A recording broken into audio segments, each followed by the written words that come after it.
How's it going, everyone? Welcome back to another video. Now, I did a video like this back when the game came out 2 years ago. I did a video going over the most overpowered things and the most underpowered things. After 2 years, they've had a number of different buffs and nerfs and progression overhauls, and they got rid of the loot box system, and I mean, there's been a lot that has happened to this game over the course of 2 years. So in this video, I'm going to go over the top 10 things that I think are overpowered as of right now in Star Wars Battlefront 2. And by overpowered, I mean they're just better than everything else in comparison. I think these things on this list could use a slight nerf. And these are things that I see mainly get abused in this game. They get used a lot. People will often take advantage of these things. And 9 times out of 10 when I die in this game, it's to one of these things. So to start off this list, coming in at number 10, we have the Bounty Hunter Star Card. Now the reason I'm including it in this list is because I see this in almost every person's loadout. Everybody wants to be the hero first or the reinforcement or whatever it is. It's just become a part of everyone's loadout. Just like in the past, before we had the passive health on kill ability, health on kill for heroes used to be tied to a star card, so everybody would go with that star card. It's kind of the same with this bounty hunter card. Everybody relies on this bounty hunter card because you get 20% extra battle points. So if you don't have this card and you're trying to get the hero, you're at a massive disadvantage. So anytime I'm playing this and I see people competing with one another to try to get the hero first, they always have this card equipped. And if there's a card that so many people in the community have to rely on, then there's something wrong with that card. They either need to just completely remove this card, since so many people use it, and just make everybody have the same exact rate that they get battle points, or do something to nerf it to give people different reasons to use other cards. So that is why I put it on this list at number 10. And then coming in at number 9, we have Kylo Ren. Now the reason I put Kylo on this list is because of his freeze ability. He already does a lot of base damage with his lightsaber and his frenzy attack, but his freeze ability is deadly. He can freeze you dead in your tracks wherever you are, and odds are if he freezes you, you're probably going to get shot by his teammates, and then he's going to do a follow-up attack on his own. He can freeze you and then run behind you and do extra damage with his swings because he's hitting you in the back. It's just a really overpowered ability. Any ability in this game that disables someone or stuns somebody, I think is a bit broken because you have no way to defend against it. If you're frozen, you just have to sit there and wait till the freeze wears off, and I just don't like that kind of play style. But the difference with Kylo is that he has a lightsaber. It makes a little bit more sense when you have someone like Lando use it, or Chewbacca, or Iden, because they're just a blaster hero. They have no way to block. That's like their only defense, is rolling around on the ground and stunning you long enough to either kill you or to run away. So I get it from a blaster hero standpoint. But Kylo being able to freeze you and then hit you with his massive damage lightsaber swings, it's a little bit overpowered sometimes. It can take you from a full health hero down to no health, depending on where you get frozen. Like if you're frozen in front of his teammates, you're probably going to die. And then at number 8, I have the LA80 Gunship. The reason I'm putting it on this list is because on maps like Naboo and Kamino, it is really overpowered. If you have a lobby where people just don't try to take out vehicles, which is a lot of the time, these things can rack in kills. I've had 70 to 80 kill streaks on Kamino with just the gunship. It's insane. And then on Naboo, the beginning opening phase is deadly. If somebody can get the gunship within the first couple seconds, they can wipe out the entire team's spawn instantly. I think the fastest I've ever been able to get the hero on Naboo was under 30 seconds because I was able to get into the gunship and just kill like 10 people right off the bat. And it does massive damage to the MTT. So I think the LA80 Gunship could use a slight nerf on certain maps because it is extremely powerful. And then coming in at number 7, we have the Clone Jet Trooper. Now the Clone Jet Trooper does a lot of base damage with their pistol. Their pistol seems to have like no damage drop off. You can basically snipe people with this thing, and it will absolutely melt heroes. I couldn't tell you how many kill streaks I've been on where these dudes will just follow me around constantly, picking me off with their pistol. They'll fly up into the air just barely out of reach of my saber hero, picking me off, hitting me with their rocket. These guys are way worse than any other jet trooper when it comes to damage per second to your hero. heroes because their pistol is just so deadly. Which doesn't make sense to me why it's so powerful, because it's the same blaster as the default that the officer has for the clones, and it's the same one that the ARC Trooper has. But this one just is way more powerful for some reason. So a lot of people have been screaming that the clone Jet Trooper has needed nerfed for a long time, and they've just never done it. I think it needs a slight nerf to the damage output that it does, and then I think the clone Jet Trooper would be fine. And then coming in at number 6, we have the ATST. Now, depending on what map you're on, and depending on if people actually try to destroy the vehicles, ATSTs aren't much of a problem. But the reason I put the ATST on this list was because of their middle ability, where they can shoot an anti-vehicle missile. Now, they were supposed to fix this months ago. It was even in the patch notes saying that they fixed it. But the anti-vehicle missile can one-shot kill full health heroes. It has a slight homing ability, so when you aim at heroes and you use it, it will guide itself to the hero, and if it makes direct contact, sometimes it will instantly kill them. I've had full health Hans, I've had full health Leias, I've even had full health Obi-Wans just get insta-killed by those things' missiles. And not to mention, if the vehicle touches a hero, it does massive amounts of damage. I was streaming the other day, and my Obi-Wan touched the ATST twice, and it killed my full health Obi-Wan. So I think the ATSTs need a slight damage reduction when it comes to just heroes. I think against everything else they're fine. But I don't think an ATST should insta-kill a hero if the hero gets close enough to touch it. The ATST only cost a couple hundred to a couple thousand battle points versus a 4,000 battle point hero. It should not insta-kill the hero. And then coming in at number 5, we have Poe Dameron in Starfighter Assault. Now, Poe is extremely unbalanced. I was going to put Luke on this list too,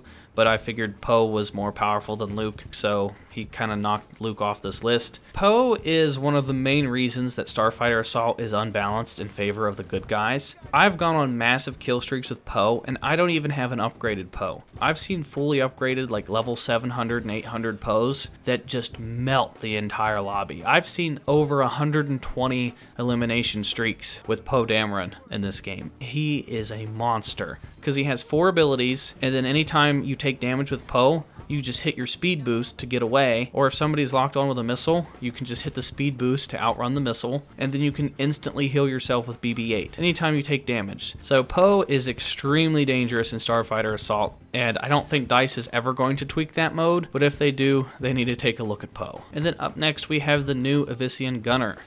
Now, I really enjoy playing as the Gunner. I think they're really fun, but their damage per second is just a little too high. They need to tweak it just a smidge because it has such a high rate of fire, considering it only is using a minigun. You can just melt through people. The headshot damage is insane. You could kill 4 or 5 people in the span of a couple seconds. Plus it has that middle ability where its health is constantly regenerating, and then it has that card where you get health on kill. These things are really hard to kill if the player is really accurate with them. These things are great at taking out heroes.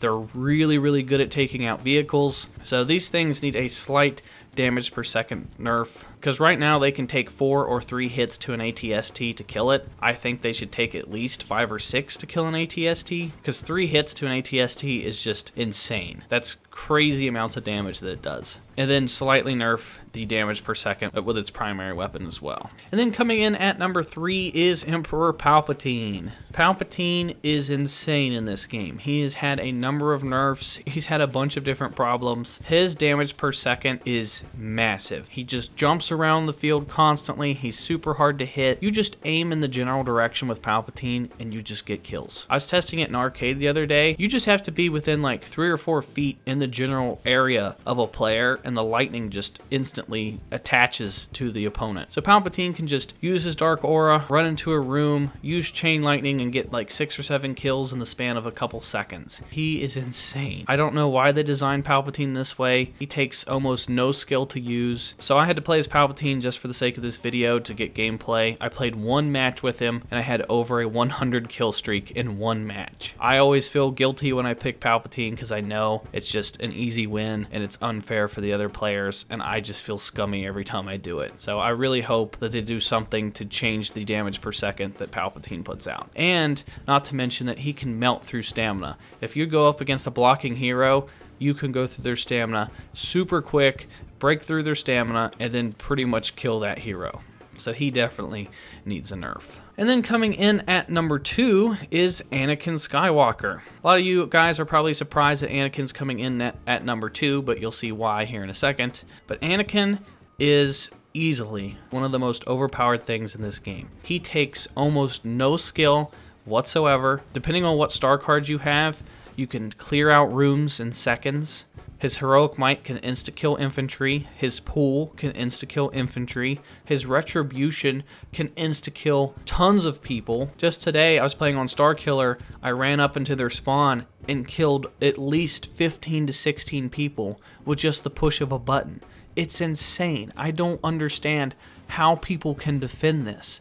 I'm guessing the only ones that defend this are people that either A, love Anakin as a character, or B, are so bad at this game that they have to rely on a character like this to pretend that they're good at this game, because it's crazy to me. I cannot believe DICE designed Anakin in a way that he can just show up to the fight and just wreck everybody. He's immune to almost everything. I couldn't tell you how many times I've used my leader powers on an Anakin and he's just unaffected for some reason. His ability loop is crazy. He can pull you, use heroic might and knock you over, hit you with passionate strike which you can't block, and then he has one of the most powerful base damage lightsaber swings out of everybody. Anakin can 4-hit kill Boba Fett. If Anakin pulls Boba Fett to him, and the Boba Fett doesn't react fast enough, he will 4-hit kill Boba Fett. Now, how is that balanced? No other hero can walk into a room and kill 20 people with the push of one button. I don't know what DICE was thinking when they created Anakin. He's had 5 nerfs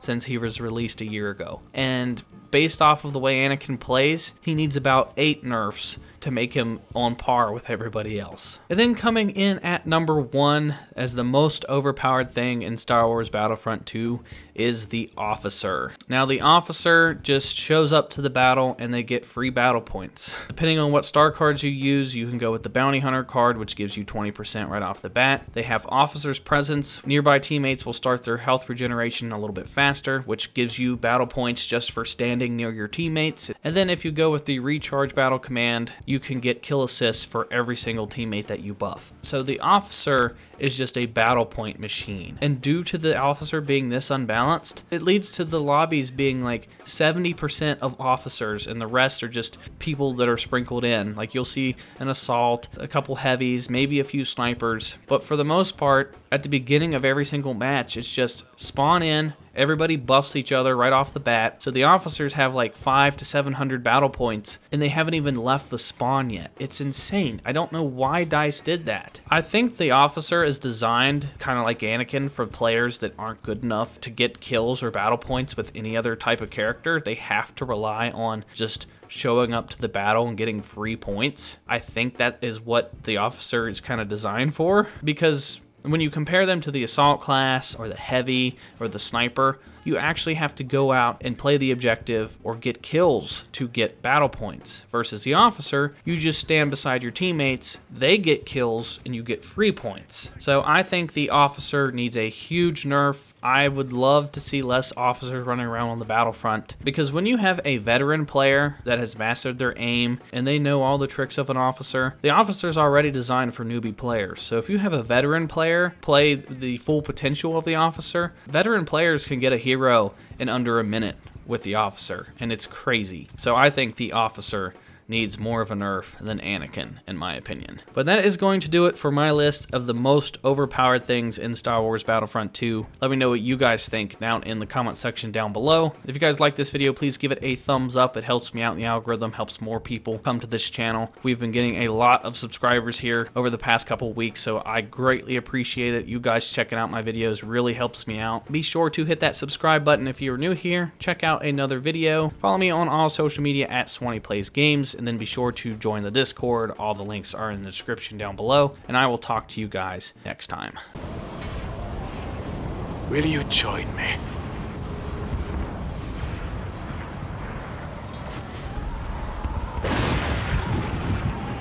Accept your fate. I grew impatient.